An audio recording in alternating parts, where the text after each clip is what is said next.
Chiro Hustle. Sit back and learn from the greatest influencers in the profession on the world's #1 chiropractic podcast. Before we dive into this powerful episode, please remember to subscribe to our channels and to give us a 5-star rating on iTunes to continue hustling.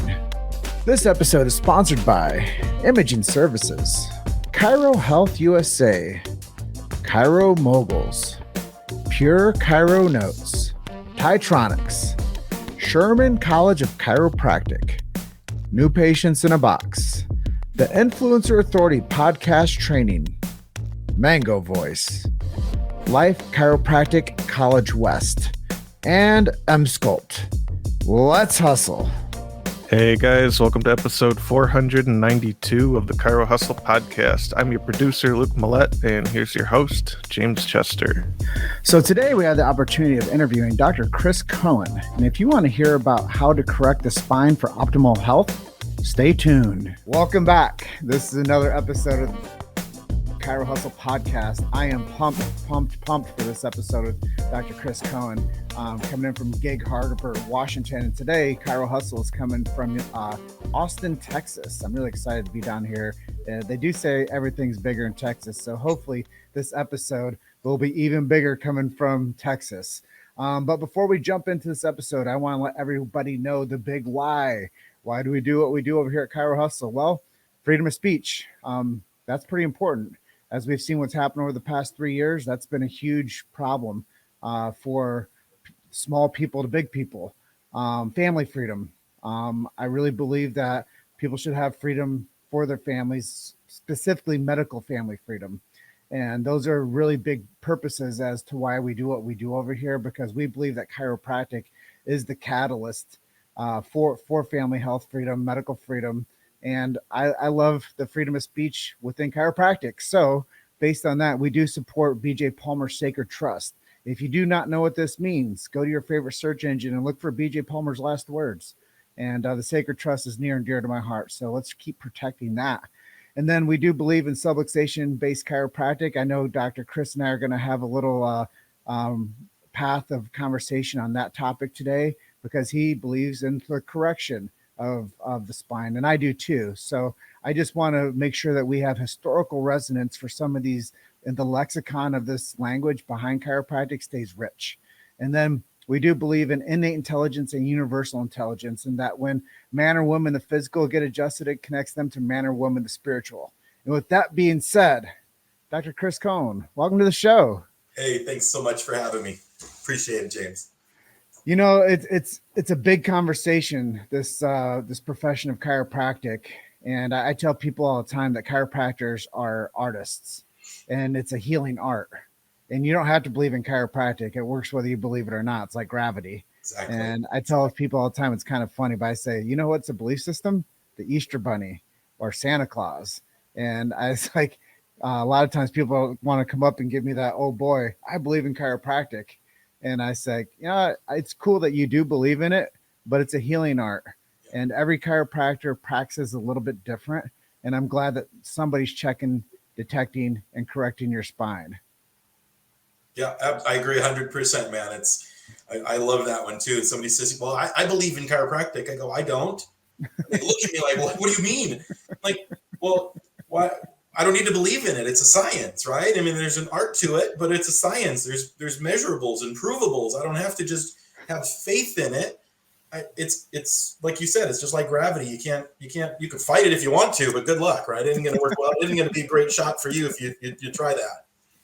Yeah. And, you know, I believe that there's a room for everyone at the table within Absolutely. the chiropractic profession. So that's a big part of us too, is Yeah. we're non-denominational, if you will, when it comes to like our belief system with chiropractic. Yep. I'm just happy when people start to learn more about why chiropractic is so powerful and what it can do for people. So I know that you have a really cool story. I read your bio, and really I'm inspired because of our pre-interview chat that we had.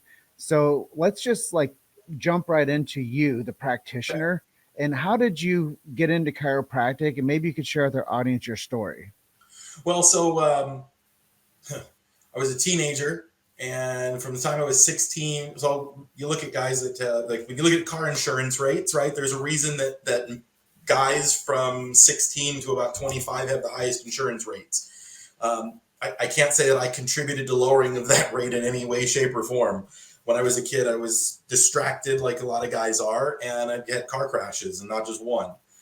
And so I had been injured, and I'd been going to a chiropractor. And growing up, I kind of knew I wanted to get into I always thought being a doctor would be a cool thing to help people. And well, I have a needle phobia, to be honest. I couldn't deal with the thought of like puncturing a bunch of needle, like, oh, can't do it. And martial arts instructor says to me, have you ever thought about being a chiropractor? And I was like, well, no, I never thought about that. I've been seeing a chiropractor, but I never thought about being one. And I remember asking my chiropractor, John Grumish, a super great chiropractor back just south of Chicago. I said, well, do you like what you're doing? He goes, are you kidding? I love it. I'm like, well, what do you love? And he goes, I get to help people every day and watch them get better. I go, well, what kind of hours do you have to work? Like, how do what is it? He goes, well, you get to pick that. You set up your own office hours. And I was like, wow, that's a weird, like, okay. I said, well, how much do you get paid? I mean, is it good? And he goes, well, it's kind of self-run business. If you want more money, you work more, take care of more people, do a good job, and you'll get paid for it. And I was like, so what's the limit? And he's like, well, there isn't one that I know of. I mean, you grow a team. And I was like, okay, I need to go jump into this. So I did. I within a couple of years, I made sure all my prereqs were met, everything was done, and I jumped in at Palmer there in Davenport. Yeah, I always kind of joke around because I lived in Davenport, Iowa for 30 years, and I talk about it like a sentence. Like, I was living 30 years in Davenport, Iowa, and it almost probably feels like it. You spent, what, 3 or 4 years? Yep, just under 4, but I met my wife there, so, I can't complain. And so you come from Chicago to Iowa. Yep. Tell me a little bit about the experience going to Palmer. So it was kind of a mixed bag, honestly. My first, the first year is, it's like boot camp, right? I mean, it's the studies and the crazy and the, oh my gosh, can I keep up and not lose my marbles? And then, about halfway through, all the studying had really hit the weakness of my spine where, I was in constant pain, like the stabbing in the middle back. A lot of guys go, oh yeah, I know what that's all about. We see patients complain of this all the time.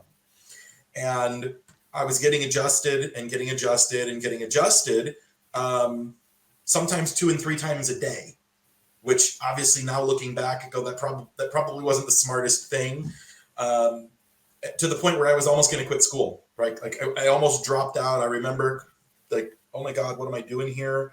I'm in constant pain. I'm getting adjusted all the time. It's not helping. Like, I was about to become an outspoken enemy of chiropractic as a whole. And a friend of mine who had been talking to me about this Pettibon thing for a while, and I was like, dude, we're at Palmer. If Pettibon was it, they should be talking about it in school. It's not just an elective course. But finally, my pain was bad enough, and he says, well, I can fix that. And I said, well, if you can make this pain stop for more than a day, I said, I'll do. He says, you got to read on Pettibon. I said, I'll read anything you want. So he gave me my first Pettibon adjustment, sent me home with some rehab stuff, and my pain stopped for almost a week. I was like, where has this been this whole time? And so, I started reading all of the books, all the papers, all the stuff that I could find on Pettibon, and I didn't trust him. So I'm going to the library, I'm going to the bookstore looking for, I don't want to buy the book. I can't afford the book. I just need to look up some references in it. Right. And then I'll put it back in no damage. And came back to school like the following, that was over a summer break where we had like the 4-week break. So I come back 4 weeks later and I'm like, oh my God, I'm on fire for this stuff, because I could see, when Pettibon taught classes, it was the old, if you guys remember the old, the clear, the plastic sheets with the overhead projector. And he's taking x-rays and he's going, here's a before, here's an after. Here's a before, here's an after. Here's a before, here's an after. And you see people, boom, curve restoration, forward head corrected. And he's just like film after film after film. And he's like, did you guys see enough? Like, here's a few more. Let me throw you, here's some more, here's some more. And pretty soon you're going, holy crap, this guy's for real. And it became, when you look at the whys and the hows like, the how isn't even it anymore. The combination of the adjustments and the rehab, and And all of a sudden you realize like we have a potential that goes so far beyond what most chiropractors can imagine it to be. Like you're on fire for this, like the principle of chiropractic, but the application is so much bigger than we tend to think about. I can correct, I'm going to correct C5. I'm like, no, correct the whole damn neck and make the whole neck happy, not just one. It's a different model, but it doesn't take away from chiropractic. And a lot of guys would go, oh, but I'm just going to adjust and the rehab stuff, that's not chiropractic. And I go, fixing the neck, fixing the spine is chiropractic. Nobody on earth is better fit for this than we are. That's what we need to be doing. And so we do this and you go, holy crap, I see changes every day. And I know guys go, oh, I see changes like that too. That's fantastic. Bring it up another level. Bring it up another level. Just raise your A game to the A++ game. Make it that much better. And we become untouchable as a profession. Nobody gets results like we do. Nobody. So I hear you say Pettibon. Maybe people out there that are clueless that will be listening to our show that are just learning about chiropractic, give them like the baseline of what Pettibon is and why it's so effective. So Pettibon is named after Dr. Burl Pettibon, my mentor of 20 years. He was known through the chiropractic world. For those that knew of him, he was known as the father of modern spinal biomechanics. So he looked at the spine and said the subluxation model of one vertebra is missing some pieces there that don't line up as closely as we'd like with ligament physiology, muscle physiology. So when we look at it from a different perspective, we say, if my spine looks like this, where I'm bent over to one side, and you go, well, one vertebra is out. Which vertebra is out? And I'm going to go all of them, because the spine isn't supposed to be shaped like this. It's supposed to be straight up and down, and we're supposed to have this beautiful curve, and that's just normal. And as long as we're taking care of that, then what we find is that all the little things, a lot of them will clear up on their own anyway, because instead of dealing with a segmental model subluxation, we're dealing with a global, full spine. So Pettibon is a system that says adjustments are still the priority, and you do therapies and exercises. We use this funny look, looks like a broken chair called a wobble chair, and a traction unit, and all these things to prepare the spine to better receive the adjustment. And that's how Dad used to say it, right? Dr. Pettibon, like I said, I knew him for 20 years. He was Dad. Dad would say, you prepare the spine to receive the adjustment and it'll receive it better. Mm. And then after the adjustment, we do the weights with the head and the shoulder and hip, and it's retraining the system and teaching neurologically, can we reprogram the system to accept and be in that corrected position with a longer lasting result? And that, in a nutshell, that's probably the nutshell of what Pettibon is. You've made it to Chiro Hustle. Sit back and learn from the greatest influencers in the profession on the world's #1 chiropractic podcast. This episode is sponsored by Imaging Services, Chiro Health USA, Chiro Moguls, Pure Chiro Notes, Titronics, Sherman College of Chiropractic, New Patients in a Box, the Influencer Authority Podcast Training, Mango Voice, Life Chiropractic College West, and M-Sculpt. Let's hustle.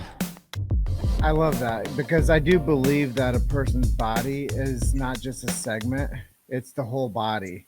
And so, we have to look objectively at correcting a posture. We have to look objectively at taking the pressure off the nervous system, and restoring curve back to a person's body takes pressure off the nervous system and restores nerve flow and nerve function. Dad used to say a micron change off of the nervous system can be life-changing for the person. Right. And we know that. And we know, like, so you mentioned posture, and people use that word posture, but like, what is that? What does that mean? Well, posture is the way, when I say posture, when somebody says, well, what do you mean by posture? Like, we all know it's like, how am I sitting and how am I looking, where's my position? But what dictates that is the shape of the spine. So when people say posture, I go, let me be really, really clear. Time out. When I say posture, I'm talking about the external appearance of what your spine looks like on the inside. So it's posture is spine health and spine health is posture. They are inseparable because one is just the outside view where the x-ray is the inside view. That's there's no difference.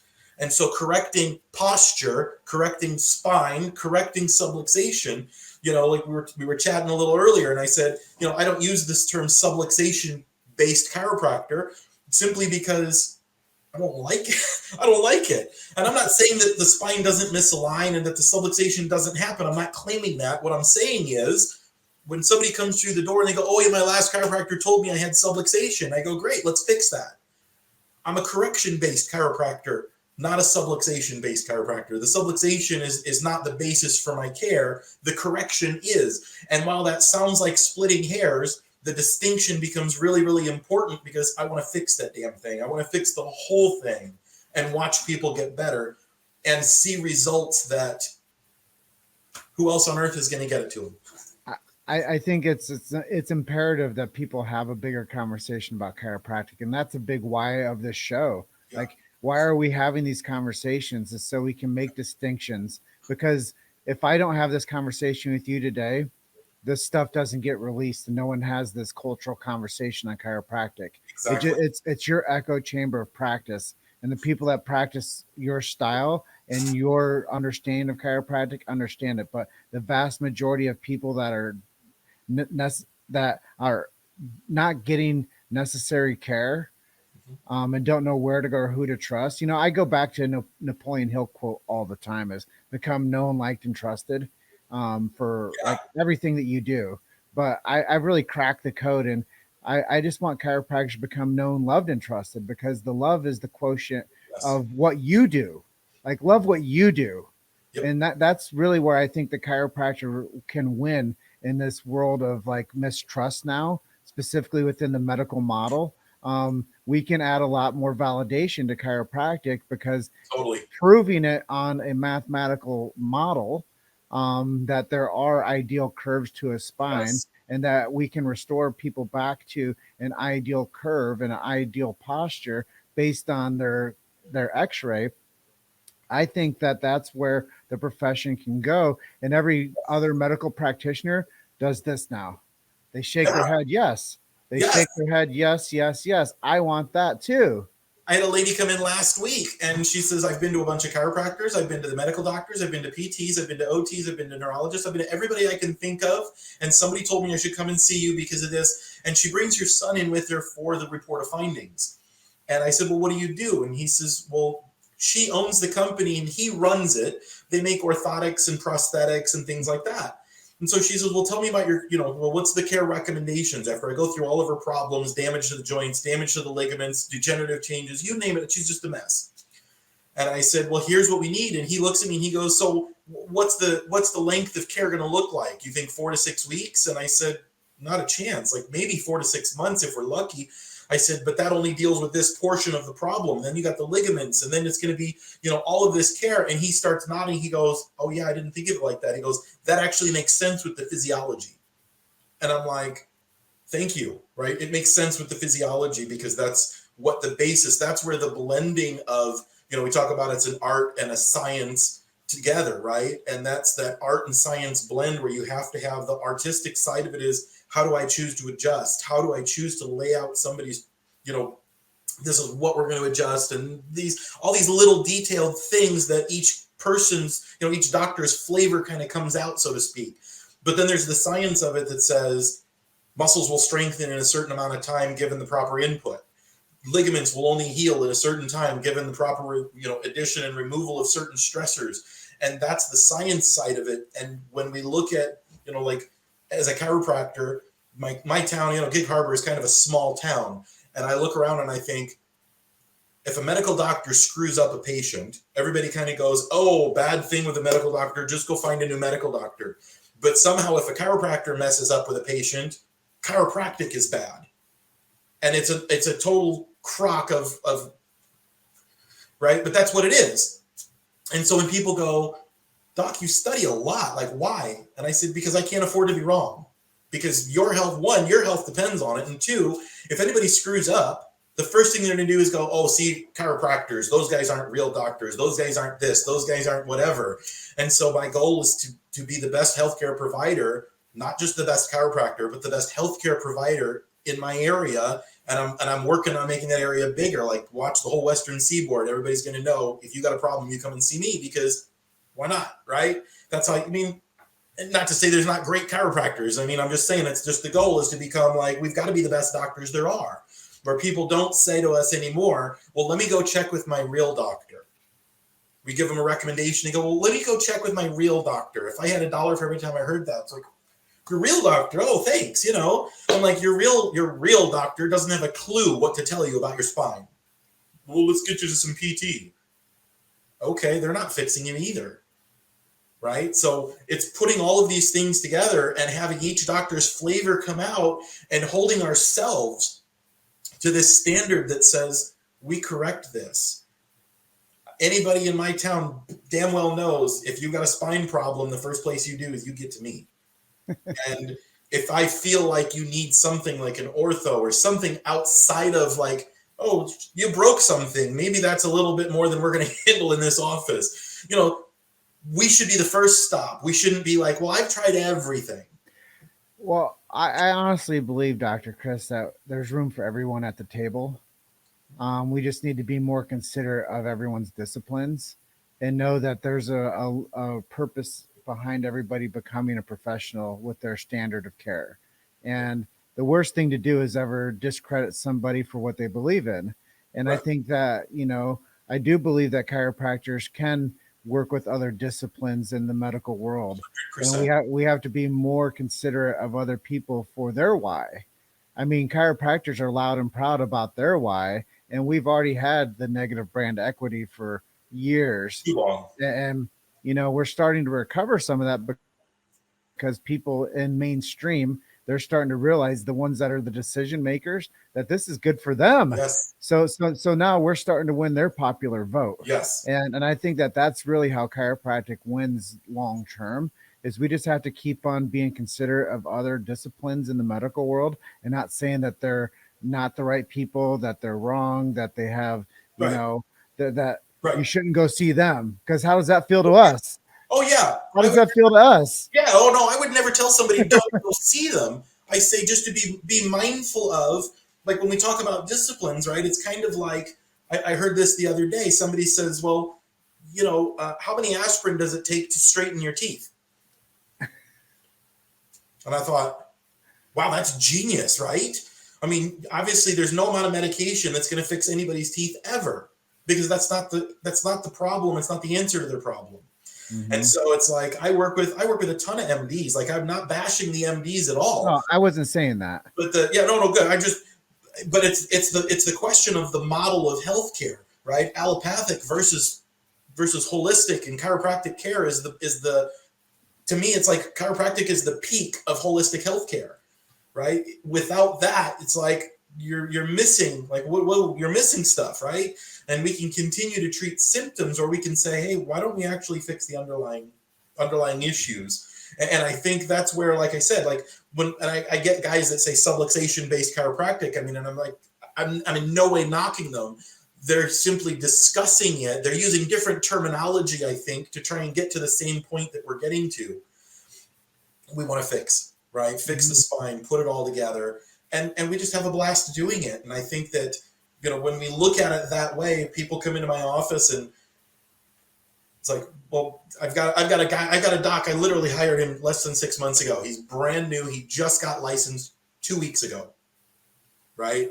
And he came in as a precept from Palmer, because I was there teaching the Pettibon elective, a year and a half ago.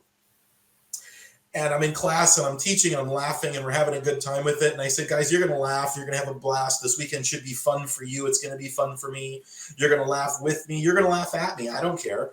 As long as you learn the material, I don't care. If you could think I'm a call me a clown. Honestly, I don't care. If you understand better how to take care of people when you're done, then I did my job. And I say stuff with patients and we laugh and we joke and people go, well, you wouldn't say that to a patient. And I go, of course I would. Why wouldn't I? patients are human, and so am I. And so we talk and we laugh and we have a good time, and you learn how to, you read people. There are serious moments where I'm not going to joke with somebody when they're having a serious moment, but most of the time people go, well, what's wrong with me? Or somebody, my assistant will take an x-ray and they call me in so I can look at them before we dismiss the patient from x-ray. And the patient will be looking at me and I come walking back and behind the little, protected. And I go, oh, and the patient goes, what is it? And I go, nothing. I'm just messing with you. And they're like, that's not funny. And I'm like, actually, I thought it was quite hysterical. I'm laughing, but it sets this tone that like somehow we feel like we either have to be serious, we have to be, it's like, no, I'm serious about fixing you, but we can have fun doing it. And chiropractic, I think, gives us that. Like I tell people, this is one of the biggest differences. I say, how often do you see your medical doctor in a year? A couple times, maybe? How often are you going to see me as a chiropractor who deals in structural and neurological based correction? 3 times a week for a long while. We're going to get to know each other a heck of a lot better than you know your medical doctor simply by consistency of visits. Like I'm going to see you more. We're of course going to get to know each other. So yes, tell me about your grandkids. Yes, tell me about your fishing trip. Yes, tell me about these things of life. Because I also want to hear down the road, hey, I pulled in the biggest fish. I don't think I could have done that if it wasn't for my chiropractic care fixing my spine because I didn't have the back strength and the alignment to be able to do it. Well, isn't quality of life and isn't that what we're about? Isn't that how do you separate that? So it's like we have fun and we play and we laugh and we tease and people go, but I'm like, no, come on, let's just play. Watch this. And we adjust and you light their world up and they go, oh my gosh, what was that? And I'm like, did the lights come on? Yeah. So I think at this point of our interview today, I'm really curious. I like to close out our interviews with a couple things. Yeah. I know that you've practiced 20 years now. Is there any one case that you've like worked with, like a miracle story that you've seen somebody's life just completely change because of the work that you do? I had a patient, Lisa. I actually met her on Facebook, and she was commenting about how her life was, or like her quality of life was just sucked because of pain.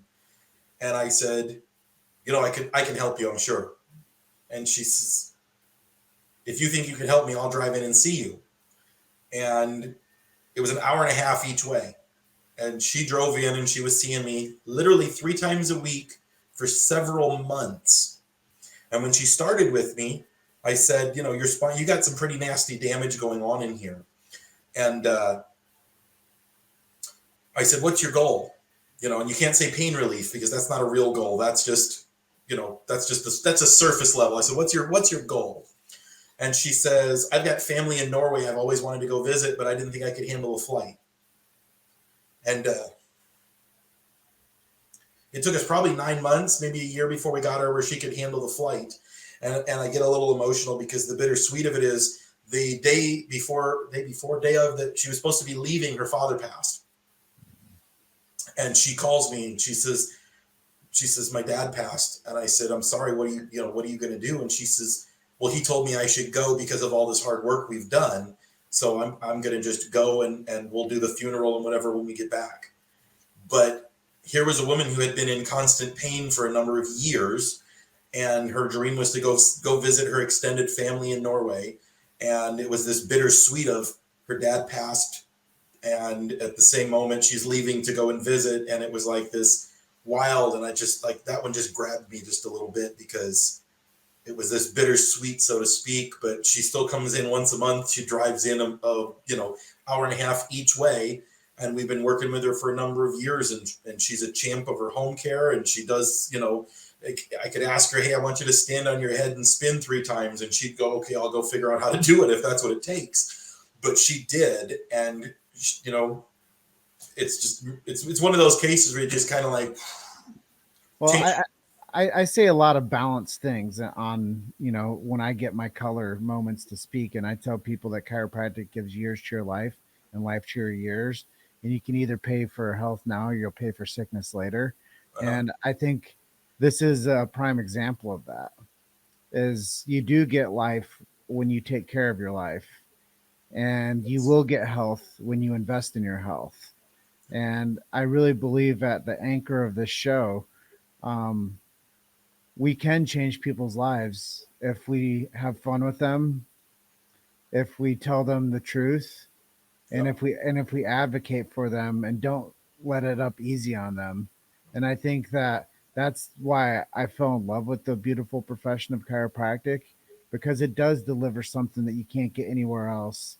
And it is something that doesn't matter if you're the richest man in the world or you're, down to your last $100 in your bank account.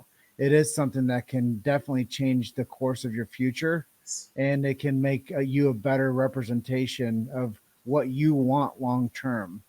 And I think whether it's a chiropractic student that's listening to this, if you've been practicing for 30 years and you're listening to this, there's wisdom deep in this conversation that you and I had today. And I just want to thank you for being our guest. Hey, it's my pleasure. I agree. You have to take the responsibility for your health care. You have to do the things that we all know the things to do: adjustments, diet, nutrition, hydration, sleep, stress. And we get people all over the place that are doing most of that, but then I just remind people, you're never going to be truly healthy unless you're getting adjusted and you're taking care of your spine appropriately, and stretches and yoga and all those things are great, but ultimately none of that replaces the adjustment. And that's a huge deal for me. Like, none of that replaces the adjustment. Two more questions. Yep. If you're the last chiropractor on planet Earth, would the profession survive? Hell yeah. Absolutely. Absolutely. I love that. And is there anything I didn't ask you? Because I know we had a huge question set for you today and we didn't hit everything. Is there anything I didn't ask you that you'd like to share with our audience today? I guess the only other thing that I think about, and I think of this because I've got a brand new doc with me, 2 weeks in practice, or 2 weeks license. And I'm watching what these kids are coming out of school. And I say kids, I mean, 20 years in practice. When you get a few years, you're not a kid in chiropractic anymore, but they're coming out of school with debt load that is astronomical. It's almost nauseating to see what they're coming out and having to worry about repaying. And there's always this question of, what do we get paid? How well do we get paid? What are we doing? And if we don't value ourselves, nobody else will for us. And so I look at this thing and I think, if you're struggling, my first question is, do you truly understand what it is that we're doing and what we're offering? Right? If it's an aspirin, if you're equating an adjustment to an aspirin, I'm guessing you probably aren't valuing yourself very well. And so, Dr. Burrell used to always have this comment. He would say, you have an obligation to be wealthy. And I was like, oh, what does that mean? He'd say, well, think about it a minute. He says, if you're doing the right job, you're taking care of people, and you're doing a great job of it, and you build a team of people around you who are in support of the same mission and they're doing the same thing, then those people should be paying you a fair and equitable, wage. You should be earning money, and you should be doing that very, very often and very, very well. So we would say you have an obligation to be wealthy, because it's not about the money. It's about the representation that you're taking care of people correctly. And so for the new guys, get out there, fix people, be honest with what you're doing about it, and have fun. And that takes care of so many of the problems that I see chiropractors struggling, and I can't get patients, all these things. It's like, what are you missing? Are you missing the fun? Are you missing the honesty? Are you missing the fix? It's that combination of things that makes it. I come to work every day and I joke about, Mondays people come in, they go, oh, Doc, how you doing? Did you have a good weekend? And they go, oh God, I was looking forward to coming back to work so I can get some rest, because my home is, it's crazy busy. And they kind of look at me and laugh, and they're like, oh, but it's Monday. I'm like, I know, but I get to fix people for a living. Who wouldn't want to come to that every week, right? And so that's really it. Like, guys, we as a profession, like, we're the top of the top. Like, nobody touches what we're doing, and we have to own that first. And when we own it, the rest of the world will really start to go, wow, I recognize this, and I see what it is that we can offer. And that's all. That's all there is. There's more business than any of us can tolerate or handle if we're doing it the right way. Well, one of my mantras is I can always do better. And I really believe that chiropractic can continuously do better. It can do better for the PR. It can do better for the marketing. It can do better for the practices. It can do better for the future. And I just want to be somebody that can help chiropractic do better. And I just want to really thank you for being episode 492 of the Chiro Hustle podcast. My pleasure. My pleasure, Jane. Great to have you. Yeah. So I'm going to close out by telling everyone, you guys are just one story away. Keep hustling. I'll see you guys on the next episode. Dr. Chris, have a great day. Thanks very much. All right. Bye for now. Bye-bye. Thanks for listening to Chiro Hustle. Don't forget to subscribe and check back next week to continue hustling.